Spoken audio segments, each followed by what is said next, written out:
Ô Espírito Santo de Deus, nós oramos a Deus para que o Senhor, ó Deus, possa ministrar ao nosso coração nessa noite, para que a nossa mente seja renovada, para que nós possamos ser inspirados pelo Teu Espírito Santo nessa noite, em nome do Senhor Jesus. Quantos querem ser inspirados pelo Espírito Santo? Dá um glória a Deus.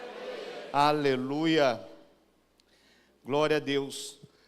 Sabe, esses dias, estava ouvindo algumas palavras e tudo mais, mas sabe quando vem uma passagem que não sai da sua mente?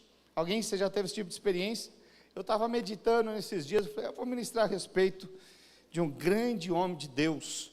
Talvez você já ouviu, já conhece muito bem a história desse homem de Deus, chamado Elias. Quantos aqui conhecem a história de Elias? Glória a Deus, um grande homem, um grande profeta de Deus, e que tem muito a nos ensinar, toda a palavra de Deus.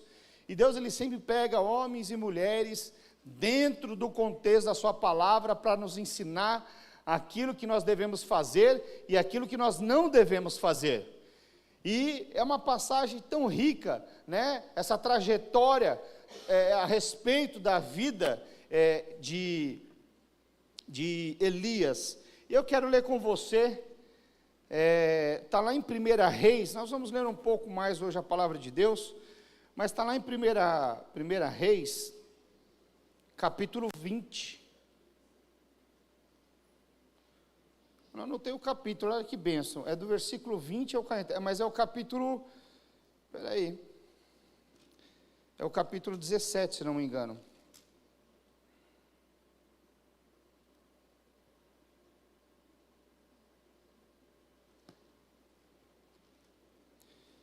Capítulo 18, aleluia. Então, é uma passagem muito conhecida, que acontece ali no Monte Carmelo, né? Então, deixa eu só contar o contexto aqui. O contexto era de seca e fome. Havia fome na terra, porque não chovia. Esse era o contexto, e isso trazia uma grande dificuldade, de escassez, de alimento inclusive. Então era um tempo de grande tribulação. E eu quero ler aqui, e na época quem era o rei, era o Acabe. Pastor, é o Acabe da novela da Record? É o Acabe da novela da Record. Algumas coisas não são tão fiéis ali, acredite. Mas é ele. O Acabe era o rei, que era casado com Jezabel. E o profeta, que era o representante de Deus na terra ali, talvez mais reconhecido ali, era com certeza Elias. E o que acontece dentro desse contexto, irmãos? Eu queria falar a trajetória na vida de um homem de Deus. E nós vemos essa trajetória na vida de Elias, com muitos pontos de altos e baixos, mas que muitas vezes representa a nossa vida nos dias de hoje. Muitos tempos que parece que tudo vai maravilhosamente, tempos que você tem uma certa dificuldade. E olha só que interessante, vamos ler aqui a partir do verso 20. Vamos ler um pouco, vamos ler até o 40. Acompanha comigo. 1 Reis, capítulo 18, a partir do verso 20. Então enviou Acabe mensageiros a todos os filhos de Israel e ajuntou os profetas no monte Carmelo. Então Elias se chegou a todo o povo e disse: até quando cocheareis entre dois pensamentos? Deixa eu explicar aqui um outro contexto. O que acontece? O povo naquela época, Jezabel misturou tudo. Por quê? Acabe casou e Jezabel, ela servia a Baal. E ela misturou o reino ali. Trouxe os profetas de Baal e virou uma bagunça. E muitos estavam servindo a Baal. Vamos continuar aqui. Se o Senhor é Deus, segue-o. E se é Baal, segue-o. Porém, o povo nada lhe respondeu. Então disse Elias ao povo: só eu fiquei dos profetas do Senhor, e os profetas de Baal são 450 homens. Deem-nos-se-nos, pois, 2 novilhos, escolha eles para si um dos novilhos, e dividindo em pedaços, o ponham sobre a lenha, e porém não lhe metam fogo. Eu prepararei o outro novilho, e o porei sobre a lenha, e não lhe meterei fogo. Verso 24, então invocai o nome do vosso Deus, e eu invocarei o nome do Senhor, e há de ser que o Deus que responder por fogo, esse é que é Deus. O povo ficou ouvindo isso, falou, vamos fazer o seguinte, você vai fazer o seu altar, com o seu novilho, o seu sacrifício, eu vou fazer o meu. O Deus que responder com fogo do céu, esse é o Deus. O povo ouviu isso, e olha o que o povo disse, e todo o povo respondeu e disse, é boa essa palavra, é boa. O povo falou, o quê? Cadê os jovens aqui? Está na moda essa questão de batalha, né? Eu chamo que isso sim é uma batalha, isso é uma boa batalha. Disse Elias aos profetas de Baal, escolhe porém vós outros um dos novilhos e prepara o primeiro, porque sois muitos, e invocai o nome do vosso Deus, e não lhe metais fogo. Tomaram o novilho que lhes fora dado, prepararam e invocaram o nome de Baal. Disse, desde amanhã até o meio-dia, dizendo, Baal, responde-nos. Porém não havia uma voz que respondesse. E manquejando se movimentaram ao redor do altar que tinham feito. E ao meio-dia Elias zombava dizendo, olha o bullying de Elias aí, ó. Clamar em altas vozes, porque ele é Deus. Pode ser que esteja meditando, ou atendendo a necessidades, ou de viagem, ou a dormir, e despertará. E eles clamavam em altas vozes, e se retalhavam com facas, com lancetas, segundo o seu costume, até derramarem sangue. Passando o meio-dia, profetizaram eles, até que a oferta de manjares se oferecesse. Porém não houve voz, nem resposta, nem atenção alguma. Verso 30. Aí Elias entra em cena. Então Elias disse a todo o povo, chegai-vos a mim. Irmão, eu fico lendo a palavra de Deus, eu fico imaginando como é que foi o negócio. Tinha 450 fazendo, meio que manquejando, né? Eu penso que era assim, você não pensa? Com facas e se martirizando, sangrando, e nada aconteceu. Mas agora chegou Elias, falou, vocês saem de cena, vem cá, vou ensinar vocês como é que faz. Se você está lá, você não ia dar uma sapiadinha assim ou não? Ia ou não ia, irmão? Ia, lógico que ia. Agora eu me perdi, é verso 30, né? Tomou 12 pedras, verso 30. Então Elias disse a todo o povo, chegai-vos a mim, e todo o povo se chegou a ele. Elias restaurou o altar do Senhor, que estava em ruínas. Fala assim, restaurou o altar. Tomou 12 pedras, segundo o número das tribos dos filhos de Jacó, a qual viera a palavra do Senhor, dizendo, Israel será o teu nome. Com aquelas pedras edificou o altar em nome do Senhor, depois fez um rego em redor do altar, tão grande como para semear 2 medidas de sementes. Então armou a lenha, dividiu o novilho em pedaços, pô-lo sobre a lenha, e disse, enchei de água 4 cântaros, e derramai sobre o holocausto e sobre a lenha. Disse ainda, fazei segunda vez, e fizeram. Disse mais, fazei a terceira vez, e o fizeram a terceira vez, de maneira que a água corria ao redor do altar. Ele encheu também de água o rego, no devido tempo, para se apresentar a oferta de manjares. Olha só que coisa interessante, né? Ele não só reconstruiu o altar, mas imagina a cena, o que é o cântaro? Eram vasos, eram jarros, e começaram a jogar água para molhar a lenha, a ponto de encharcar toda a lenha. Aí em volta do altar ele fez cavou em volta ali um reguinho, e era tanta água que encheu o rego. Dá para você ter uma noção disso daí? E todo mundo olhando e pensando, ué, mas antes estava seco, não pegou fogo, e agora? Né? Vamos continuar. 36, né? No devido tempo para se apresentar a oferta de manjares, aproximou-se o profeta Elias. Ó Senhor Deus de Abraão, de Isaque e de Israel, fique hoje sabido que tu és Deus em Israel, e que eu sou teu servo, é que segundo a tua palavra fiz todas as coisas. Responde-me, Senhor, responde para que este povo saiba que tu, Senhor, é Deus, e que a ti fizestes retroceder os corações deles. Então, verso 38, olha que poderoso. Então caiu o fogo do Senhor, e consumiu o holocausto, e a lenha, e as pedras, e a terra, e ainda lambeu a água que estava no rego. Já pensou um fogo desse de consumir até a pedra? Que poder é esse? Que fogo é esse? Que coisa poderosa e extraordinária é essa? O que vendo todo o povo caiu de rosto em terra e disse, ó Senhor é Deus, o Senhor é Deus. Disse-lhes Elias, lançai mão dos profetas de Baal, que nem um deles escape. Lançaram mão deles, e Elias os fez descer ao ribeiro de Quisson, e ali os matou. Hã? O cara matou 450?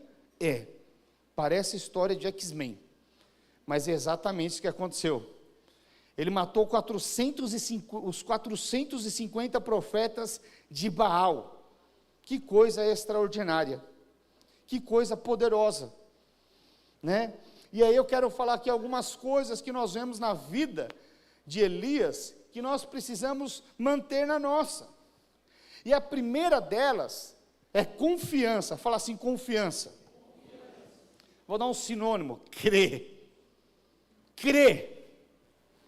Porque o que você não crê? É a falta de confiança em Deus. E Elias aqui, ele era um profeta de Deus, ele conhecia Deus. Então ele chegou confiadamente. Vamos ler o verso 24. Vamos ler o verso 24.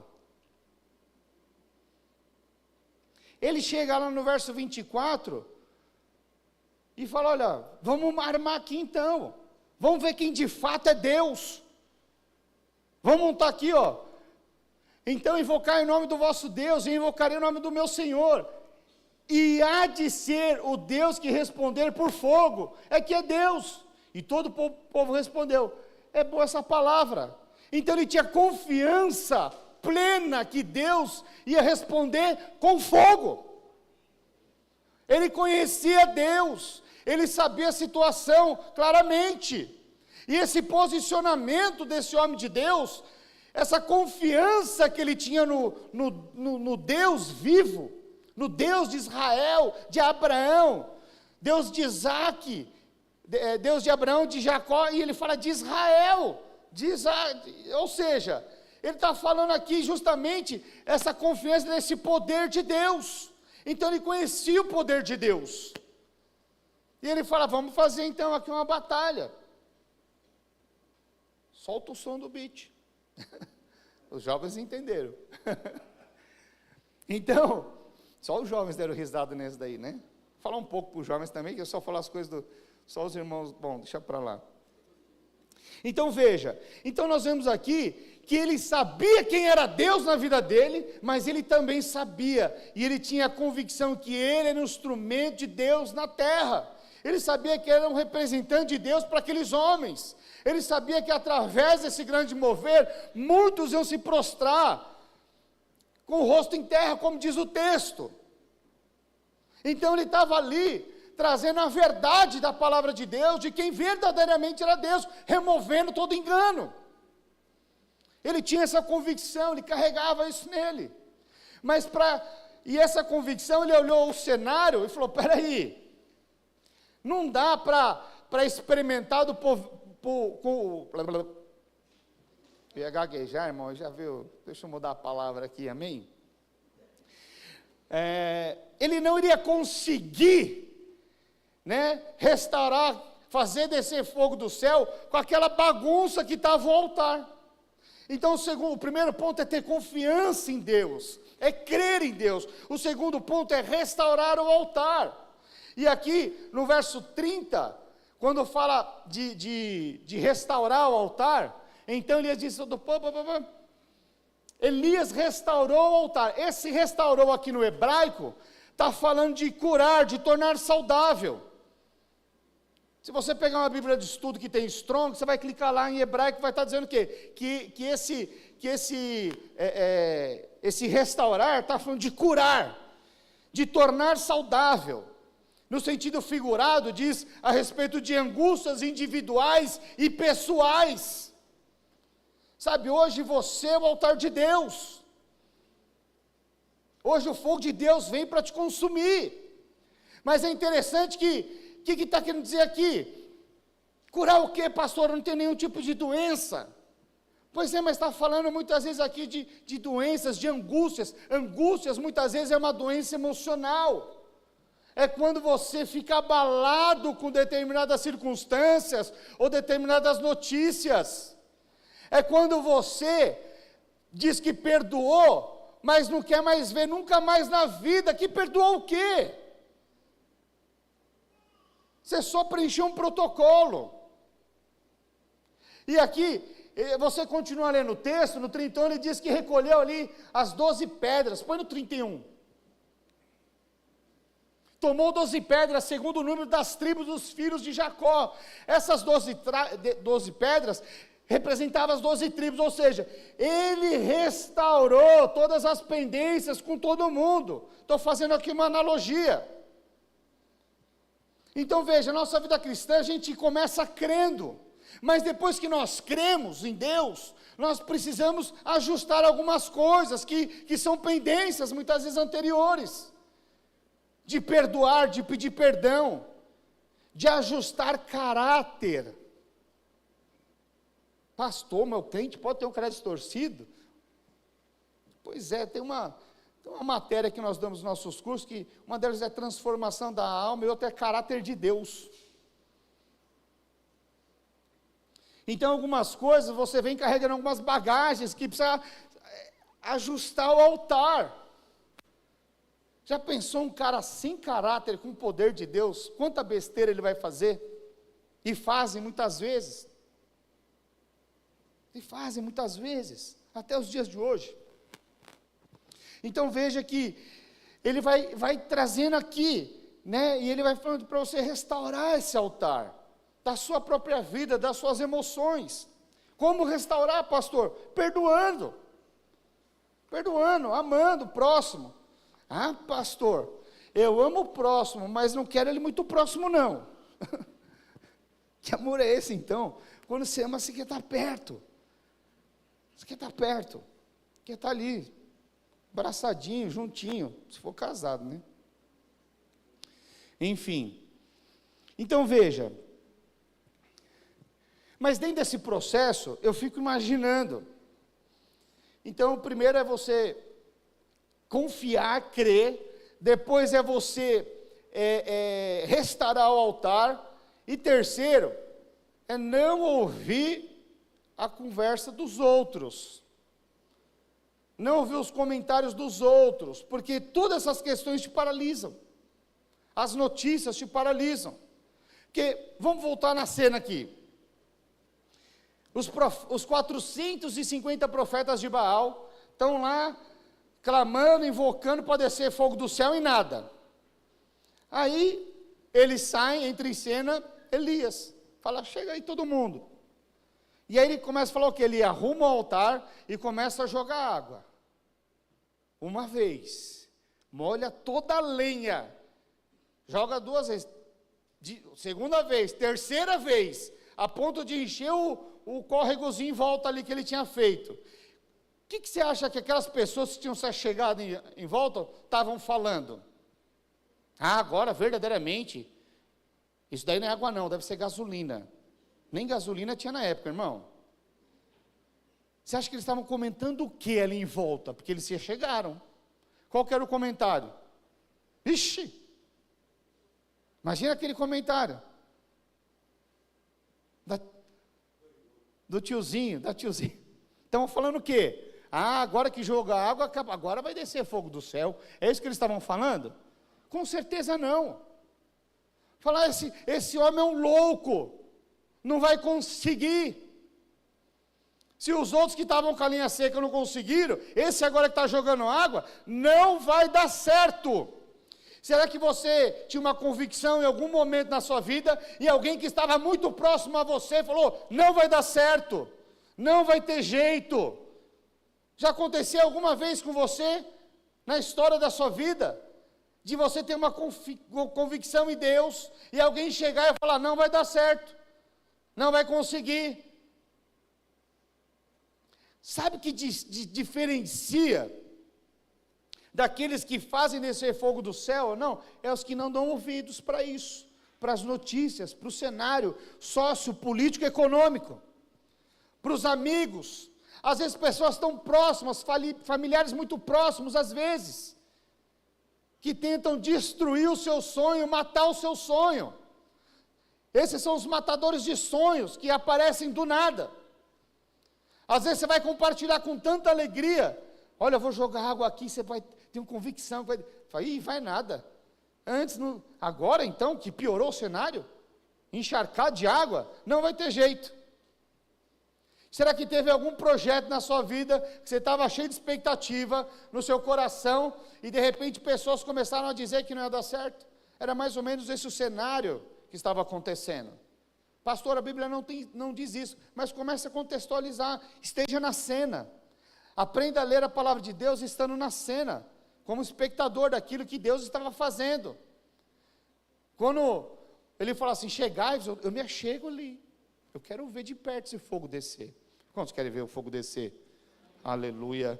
Então veja que, e aí nós vemos ali depois, né, ele não dá ouvidos ali para aquilo que está acontecendo ao seu redor. E aí nós vemos ele orando e o fogo descendo e consumindo, não somente a lenha, mas também a pedra. O texto diz que lambeu todo o rego ali, a água, sumiu tudo, consumiu tudo. Que fogo poderoso e extraordinário. Isso é homem de Deus ou não é, irmãos? Sim ou não? Você não fica empolgado assim, de ouvir uma história dessa? Quantos ficam empolgados? E aí você que fica empolgado, você deve pensar assim, mas peraí, um cara, e detalhe, depois disso daí ele mata e ele vai orar, o tempo era de seca, eu não tenho tempo de ler tudo, mas depois você pode ler, ele vai orar para que chova, ou seja, ele tinha muita convicção, precisava resolver o problema, falou, agora que eu matei todos esses profetas aí, agora pode voltar a prosperidade, precisa chover. E aí diz que ele vai lá, ele dobra ali a sua cabeça ali entre os joelhos e começa a orar, não acontece, pergunta para o ajudante, está vendo alguma? Não, aí vai orando, aí ele vê uma nuvem do tamanho da mão de um homem, diz o texto, e aí ele falou, certamente vai chover. Que convicção, olha só que coisa extraordinária, um homem desse de Deus, né? Um cara com tamanha confiança, tamanha convicção, né? Um cara que ora e faz chover, ora e faz descer fogo do céu, matou 450 homens. Eu fico pensando, será que um homem desse tem crise?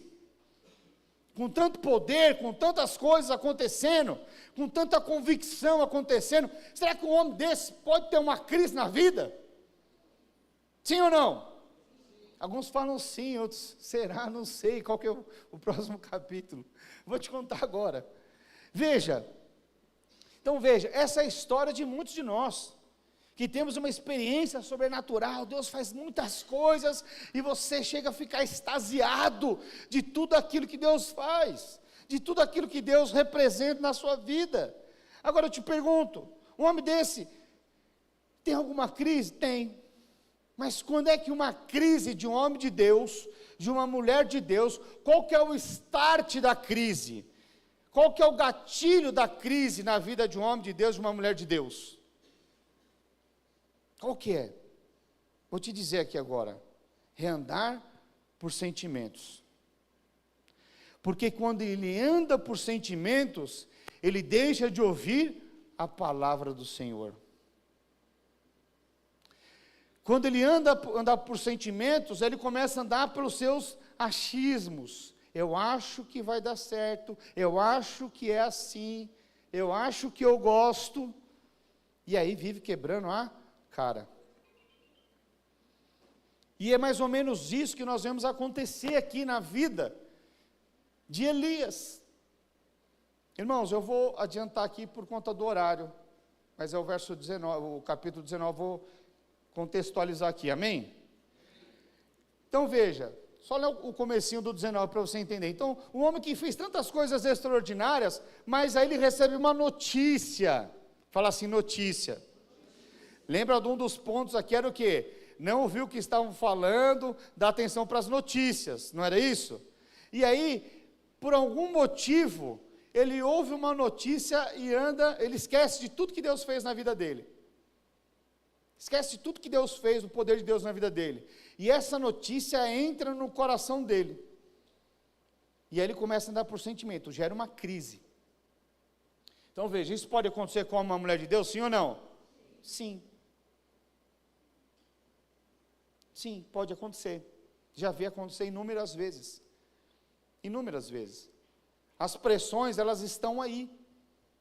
E se você deixar que elas comecem a conduzir a sua vida, irmão, é difícil demais. Minha esposa estava falando aqui agora há pouco. Nós passamos ali, foi uma notícia em cima da outra. De repente eu estava com 2 gogó, um gogó de homem e outro de tireoide. E aí minha filha doente, hospitalizada. Meu filho ia se batizar. Minha filha hospitalizar. Pressão. Quantos concordam que é pressão? Cheguei lá, minha filha feliz, alegre, eu todo alegre. De lá eu estava vindo para o culto. Mas de repente ela quis ir ao banheiro. Pronto. Começou a chorar de urrar. Irmão, e você que é pai, você vê um filho seu chorando, urrando, você fica alegre? Você fica com disposição? Não, você fica angustiado. Você fica com o coração apertado. E nessa hora você faz o quê? Anda por sentimento ou faz aquilo que tem que ser feito? Sabe, isso define os meninos e os homens. Os meninos fazem o que querem. Pastor, qual que é o meu sentimento? Eu vou ligar lá, podia pedir para o pastor Wagner ministrar, para o André ministrar, para qualquer um dos irmãos ministrar. Mas eu falei, não, hoje é um dia especial, dia de batismo, é um dia de festa. Saí com o meu coração angustiado. Mas na medida eu vim orando e fui me alegrando, porque hoje era um dia de celebração, era um dia de batismo. E nós batizamos, inclusive meu filho. Minha esposa não pôde estar, nós ligamos a câmera. Aí uns falam, não, cancela o batismo. Não vou cancelar aquilo que foi estabelecido. Nós fazemos. Quantos concordam? São decisões. Mas debaixo de uma convicção, nós fazemos. Se for por emoção, não vou fazer aquilo. Aí você nunca vai fazer nada, porque é a sua emoção que conduz a sua vida. Você anda que nem um barco sem rumo. Aonde vem te soprar, onde você ele vai te levar. Amém? Então veja. Fala para o pessoal do seu lado, não ande por sentimento. Agora veja, qual que foi a grande questão aqui? Quando Elias ouve essa notícia, Acabe, seu marido, chega lá e fala, olha, o profeta de Deus, de Israel, fez descer fogo do céu. Eu penso que ela parou para ouvir. É mesmo? E os de Baal? Aí ele falou, os de Baal, ele matou tudo. Não sobrou um. Essa mulher falou, o quê? Quem ele pensa que é? Matou meus profetas? Manda um recado que eu vou matar ele. Irmãos, ele tinha acabado de matar 450 profetas. Aí ele recebe um bilhete, um correio elegante. Recebe um bilhetinho, vou te matar. Irmãos, nessa hora, Parece que ele perde a identidade dele de homem de Deus, de profeta de Deus. Ele entra numa crise profunda. Crise profunda. Porque você vai ver no contexto, o contexto não melhora. Ele vai entrando numa crise que vai cavucando cada vez mais, de uma forma mais profunda. Então veja, ele começa a murmurar, a se lamentar, achando que só ele fazia as coisas de Deus, e Deus não estava vendo o lado dele. E o texto diz que ele chegou a pedir a morte. Já pensou um negócio desse? Uma crise tamanha, da pessoa desejar a própria morte? Uma insatisfação tamanha consigo mesmo, e pedir a própria morte? Sabe, essa crise levou ele a uma posição dele perder a confiança, dele se sentir abandonado, sozinho, desamparado. Chegou a ter um esgotamento emocional, a ponto de pedir a própria morte. Que coisa! Como que um homem de Deus, uma mulher de Deus chega num ponto desse? Mas pode chegar sim ou não? Pode. E aí nós precisamos entender o que aconteceu na vida de Elias, que essas questões emocionais foram resolvidas de uma forma definitiva. Que depois que ele passou por essa experiência, ele nunca mais voltou a pedir a morte. O que aconteceu? Que ele saiu dessa crise, que ele encontrou uma alegria na sua própria vida. O que aconteceu? Dele alinhar, mais uma vez, o propósito de vida de Deus na vida dele. Qual o fator relevante que aconteceu na vida de Elias, que colocou ele no trilho, a ponto dele cumprir o propósito de Deus?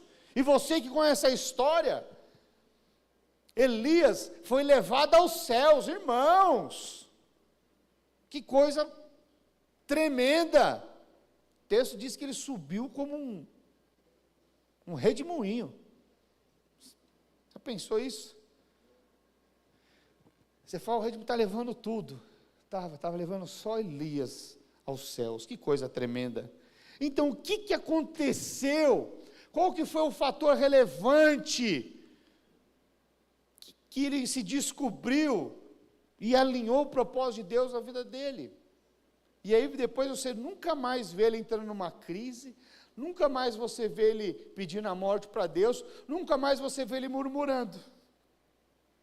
Vamos ler um pedacinho do texto aqui, e assim, quando eu falo murmurando, irmão, se você ler nós vamos ler, o verso 10 e o verso 14, eles são idênticos. É Ctrl+C, Ctrl+V, são idênticos. Ou seja, Deus está fazendo e o cara está reclamando, não consegue ver. Você conhece alguém, ou talvez você alguma vez passou por isso? E é interessante, irmãos, que às vezes, quando a pessoa está envolvida emocionalmente, ela não consegue enxergar. E você que está de fora, você consegue enxergar. Às vezes você vê um filho conversando com o pai, às vezes de uma forma desrespeitosa, e o pai acha normal. Mas você que está de fora, fala, como que um filho fala assim com o pai? Mas o pai está tão envolvido emocionalmente, que está tomando tapa na cara do filho, e achando, ai que bonitinho, pá, agora desse lado filho, pá. Porque está envolvido emocionalmente. Estou usando um exemplo bem, não acontece, espero que não. Se acontecer, você me avisa, que aí é assunto para discipular da parte. Mas quantos estão compreendendo? Então veja, vamos ler aqui o 19.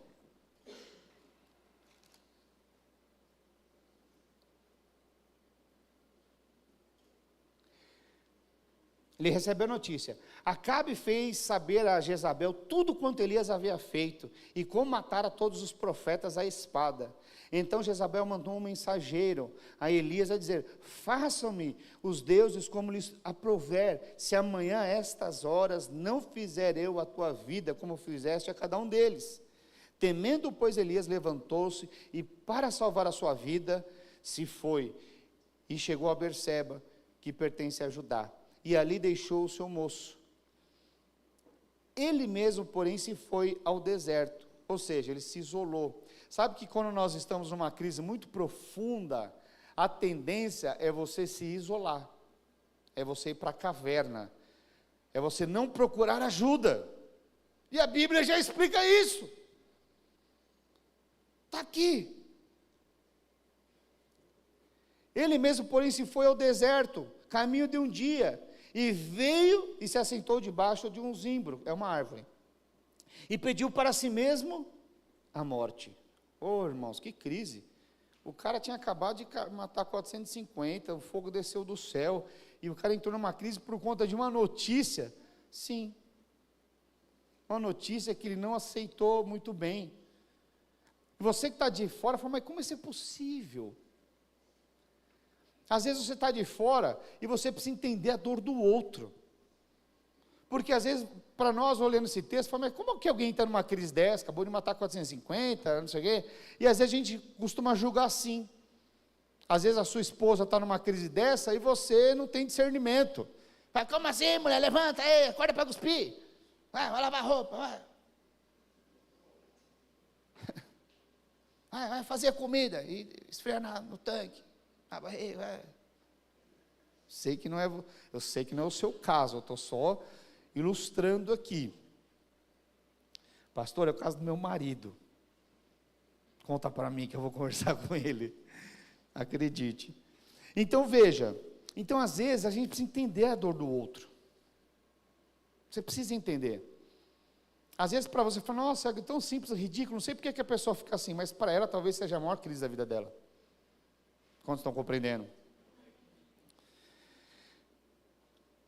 Olhou e viu junto à cabeceira um pampa, deixa eu adiantar aqui. Verso 9. Vamos para o verso 9. Ali entrou numa caverna onde passou uma noite.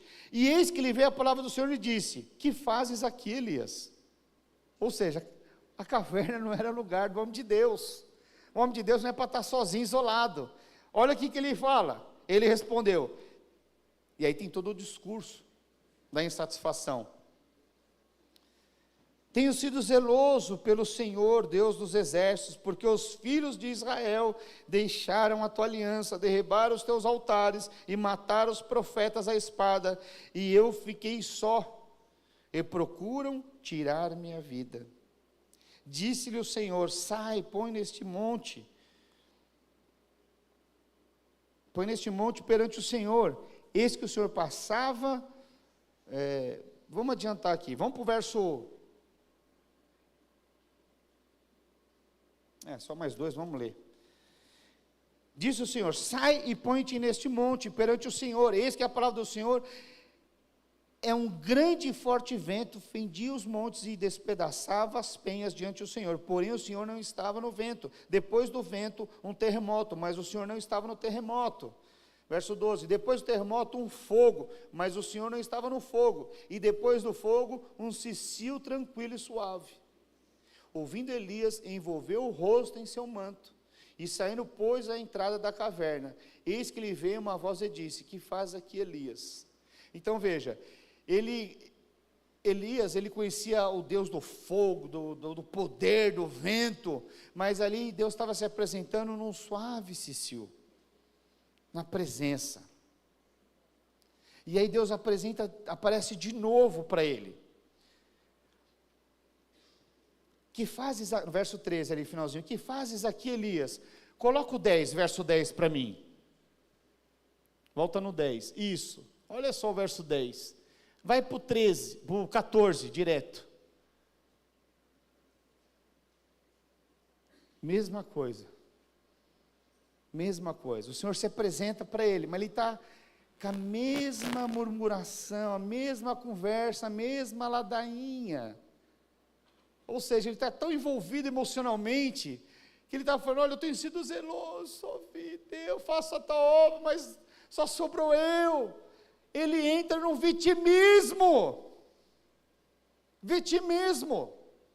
emocional, que ele é vítima, só sobrou ele. Veja que ele fala aqui, e mataram os teus profetas a espadas, e eu fiquei só. É o mesmo discurso. Ele não consegue ver mais nada, ele está olhando só a própria vida. Estou sozinho, desamparado, sozinho, angustiado, fui abandonado, deixado de lado, estão tentando me matar, e eu fazendo tal obra, o fogo desceu, matei os, mas agora eu sou a vítima, agora querem me matar. Que coisa!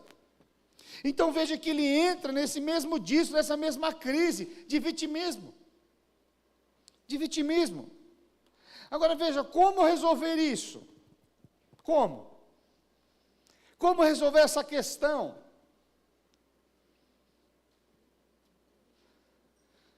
Oh Deus. Verso 15.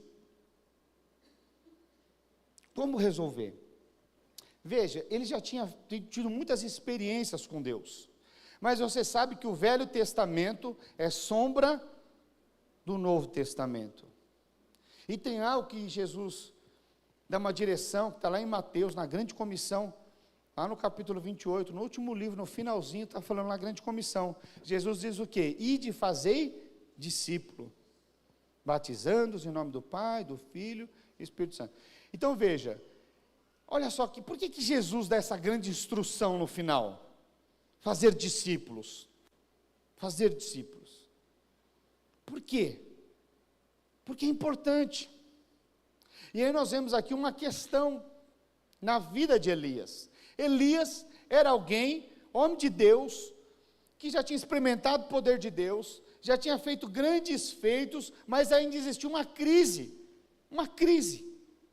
existencial na sua vida. Mas aí Deus dá uma direção para ele. Falou, ó, sai da caverna, vai ungir o fulano de tal, e Eliseu, coloca ele no teu lugar. O que Deus estava falando? Gere um discípulo.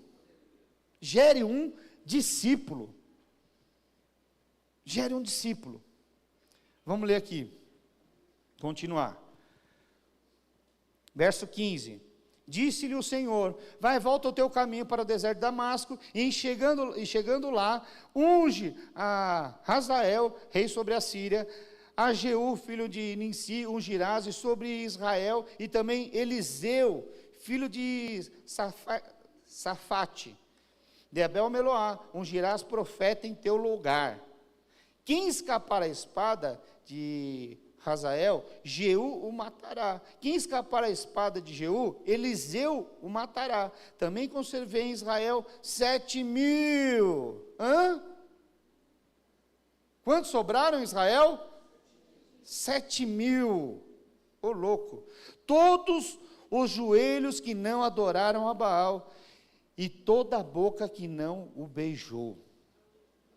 Então veja, aqui nós vemos que Deus está falando aí, pera lá, você está achando que você está sozinho, desamparado? Tem mais 7.000 que não se prostraram, adoraram a Baal, não beijaram a Baal. Você não está sozinho não, a obra de Deus não para. A obra de Deus não para, apesar das suas crises. Tem 7.000 que não dobraram diante de Baal, não beijaram Baal, e estão aí. Então acorda, vai fazer a tua obra.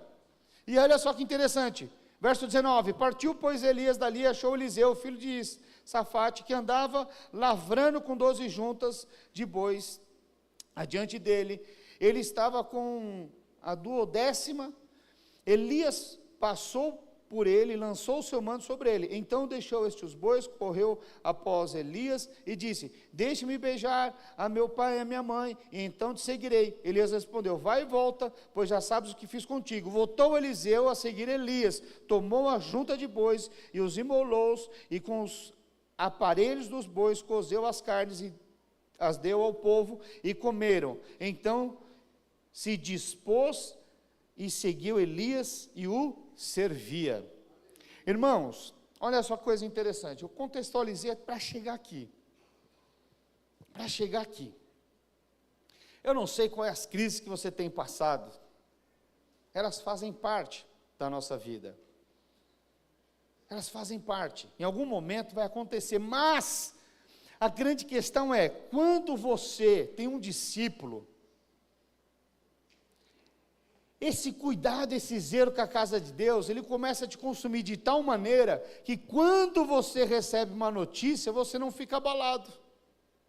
Ah, pastor, é a história da sua tireoide. Irmãos, diante do Senhor, a minha esposa é minha testemunha, em nenhum momento eu fiquei abalado. Alguns ficaram. Alguns falaram assim, eu vi nitidamente na cara. E alguns verbalizaram mesmo. A Paula contava, não, porque o Sérgio está com não sei o quê. Aí eu olhava assim, nossa! Dá para ver aqui, ó. Nossa, pode ser um nódulo maligno, tem que averiguar, pode ser um câncer. Irmãos, em nenhum momento eu fiquei abalado diante de Deus. Porque eu tenho convicção que os meus dias estão contados pelo Senhor. Quantos compreendem isso? Os meus dias são contados pelo Senhor. Se vai ser amanhã, daqui 10 anos ou 20 anos, é Ele que sabe. Eu não vou andar ansioso por algo que eu nem sei se é ou não. Depois saiu a notícia, não era nada. E o médico falou, não sei, só está grande. Eu falei, o cabelo que podia crescer, não cresceu. Falei, não tem explicação. Queria chegar aqui cabeludo. Irmãos, fez implante? Não tem explicação, cresceu. Mas foi, tirou. Vou fazer o quê? Mas eu não fiquei sofrendo por antecipação. Fiquei angustiado brevemente, quando eu vi a situação da minha filha. Mas eu vim orando, falei, preciso me alegrar no Senhor. Quantos estão compreendendo? Então veja, que é isso? É você, de alguma maneira, deixar que o Espírito... eu ia usar uma palavra, fugiu agora aqui. Eu ia falar errado, ia ficar feio demais. É você deixar o Espírito sobressair sobre a sua carne, sobre as suas emoções. Porque as minhas, suas emoções, constantemente, elas ficam gritando, dizendo que não vai dar certo, que está errado, olha isso, não tem dinheiro, olha o boleto para pagar, olha não sei o quê, olha a crise, olha isso, olha aquilo. E se você ficar à mercê disso, você se torna escravo de você mesmo. Você se torna escravo das suas próprias emoções. Mas quando você deixa o Espírito fluir, é Ele que sabe. É você confiar, não tem, mas vai ter. Como? Não sei. Só sei que é assim. Quantos estão compreendendo? O que é isso? É fé. É fé. A grande questão é que muitas vezes nós queremos conduzir a nossa vida a maneira que nós determinamos que seja. E quando isso foge do controle, você fica descontrolado. Você fica descontrolada. Mas veja, se você está no controle, Deus não precisa estar. E às vezes Deus até permite, para que você possa exercitar uma palavra poderosa chamada fé. A Bíblia diz que sem fé é impossível agradar a Deus. Então não tem jeito. Pastor, mas a crise é tremenda. Nossa, essa é uma oportunidade que Deus está me dando. Eu vou experimentar a fé. Ah, estou afundando, vou andar sobre as águas. Ah, o gigante é grande. Eu vi a Paula falando aqui, o gigante é grande. Depende a visão, irmãos. Depende a visão. Porque todo exército de Israel olhou e ficou paralisado diante do tamanho do gigante. Foi, isso é muito grande. Não tenho coragem de enfrentar, eu vou morrer. Mas um menino cheio de fé, ele já tinha fé, já tinha matado um leão, já tinha matado um urso. Ele falou, que é isso? Matei um leão, matei um urso. Um gigante desse tamanho, com a testa dessa idade, não vou acertar? Está fácil. É tudo uma questão de visão. Ele tinha desenvolvido uma fé para matar aquele gigante. Quando estou compreendendo? Então deixa eu te falar um negócio. Sabe, existe um posicionamento chamado fé.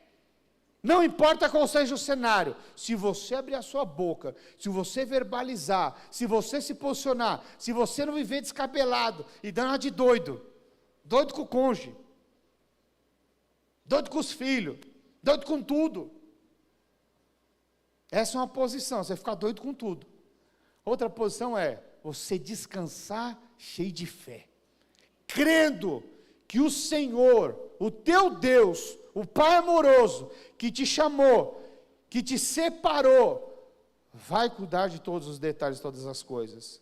Pastor, mas eu não estou vendo. Quem disse que você precisa ver? Você precisa crer.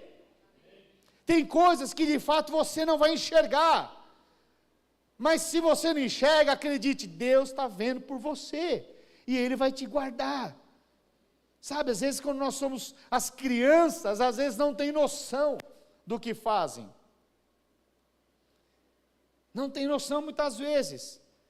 Mas você que é um adulto, vê uma criança, fala, não, esses dias mesmo aqui, as crianças estavam aqui em cima, eu estava falando para as irmãs, mais para trás. Os irmãos viram, eu no dia das mães falando isso? Eu falando assim, vai mais para trás, põe as crianças mais para trás. Por quê? Criança está aqui, meu pai está ali, plá! Não tem noção, muitas vezes. Mas alguém tem um pouco mais de maturidade, fala, não, é perigoso, vai mais para trás. Quantos estão compreendendo? Então deixa eu te falar, você não precisa ver, Deus está cuidando da sua vida. Aquilo que você está falando, eu não sei se vai dar, Deus está falando, já foi, já está à disposição. Tem coisas que é fato, que você precisa ajustar na sua vida. O que é ajustar? É o altar. Às vezes você tem uma forma de conduzir, que você aprendeu no mundo, que é introduzir na igreja, não dá. Você tinha uma forma de se relacionar no mundo, quer se relacionar agora, não dá.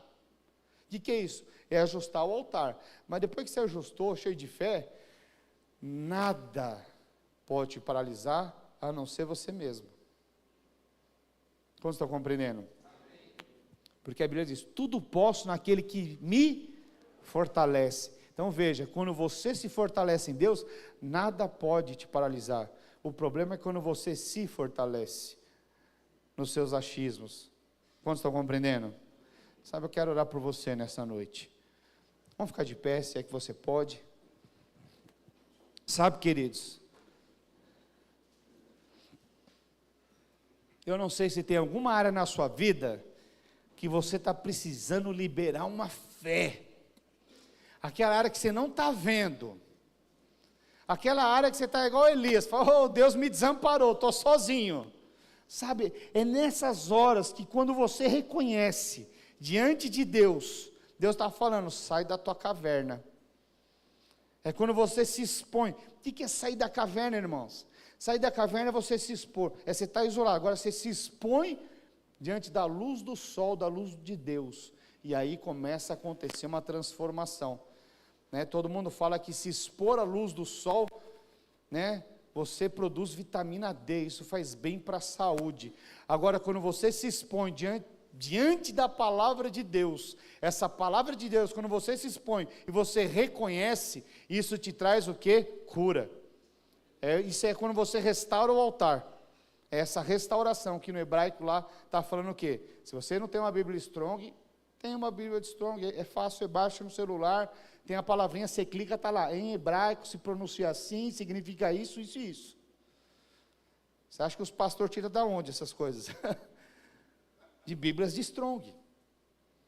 Então veja, lá está falando exatamente, cura. Às vezes você está paralisado, tem áreas da sua vida que está paralisado, e você nem sabe porque está paralisado. Mas algo emocional te paralisou. Faltou essa fé para você romper. E às vezes você acha que nem tem mais jeito. Às vezes você acha que nem tem mais jeito. Mas deixa eu te falar, agindo Deus, quem impedirá? Me diz, quem? Então Deus quer agir na sua vida nesses dias. Deus quer te levar a uma nova posição de fé, uma nova medida de fé. E eu quero orar por você. Sabe, se tem alguma área da sua vida que você não está vendo, mas você decide crer é uma decisão. Eu decido crer que o Senhor vai fazer. Se essa é a sua posição, sai do seu lugar e vem aqui à frente, eu quero orar por você. Aleluia.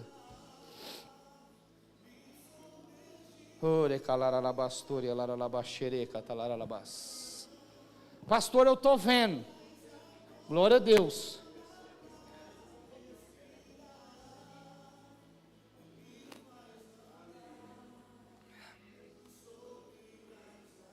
Aleluia. Sabe, queridos, dentro dessa trajetória da vida que nós ministramos hoje, talvez você fale, pastor, eu estou orando e o fogo está caindo. Glória a Deus.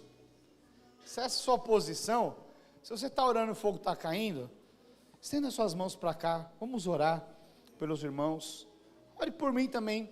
Pastor, você não está vendo? Não, algumas áreas da minha vida, eu preciso exercer muita fé. É muita fé. E sabe que quando eu reconheço isso, diante do Senhor, fala, Senhor, eu não sei, eu tentei, estou aqui no fundo, não sei mais o que fazer. Aí parece que Deus fala, agora você não sabe mais o que fazer, agora você sai, parece Elias falando, agora você sai que agora eu vou agir. E Deus vai agir nesses dias na sua vida, vai agir. Eu não sei se é no seu casamento, nos seus relacionamentos familiares, se é nas suas finanças ou na sua saúde, não importa o que seja, mas Deus vai agir,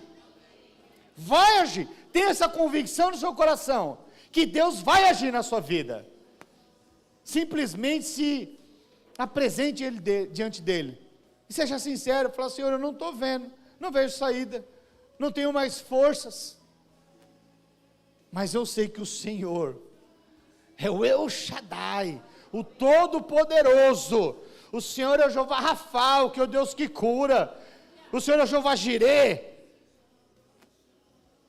oh aleluia, o Deus provedor, oh Espírito Santo, eu vou orar enquanto eu oro você fale, e você que está, estenda as mãos para cá, vamos orar. Pai, em nome do Senhor Jesus, Deus, a tua igreja responde, Deus, nessa noite, porque sabemos que o Senhor é o Deus de milagre, o Deus que renova as mentes, Pai, e eu oro para que a mente do teu povo seja renovada nesses dias, permeada de fé, de unção, de graça e favor, Pai, porque o Senhor já fez tudo, e tudo está às nossas disposições, Pai, por isso libera agora uma medida de fé, para que haja uma apropriação no mundo espiritual, daquilo que tem o seu nome, naquilo que já está reservado para a sua vida, naquilo que faz parte do destino que Deus escreveu. Esses dias que você vai se apropriar, esses dias que você vai se levantar com fé, vai abrir a sua boca e vai começar a declarar as boas novas do Evangelho, mas também vai declarar as boas novas daquilo que Deus já fez por fé na sua vida. Eu criei e por isso falei. Comece a falar, comece a declarar aquilo que você não está vendo, comece a verbalizar, comece a agradecer. Pastor, mas eu nem recebi. Mas comece a agradecer por fé, comece a liberar essas palavras diariamente, e você vai receber coisas das quais você nem imaginava. O Senhor vai te surpreender, em nome do Senhor Jesus, em nome de Jesus. Quantos podem aplaudir o Senhor Jesus? Aleluia, aleluia, glória a Deus, aleluia. Não, se for para Jesus pode ser melhor, né? Já viu isso daí, ó? Olha aí, ó, aleluia, aleluia. Para mim estava demais, mas para Jesus tinha que ser melhor, aleluia. Irmãos, nós estamos encerrados em nome do Senhor Jesus, e creia, eu não sei qual que é a sua petição, daquilo que você não está vendo, mas comece a declarar e verbalizar, e experimentar o sobrenatural nesses dias, em o nome do Senhor Jesus, amém?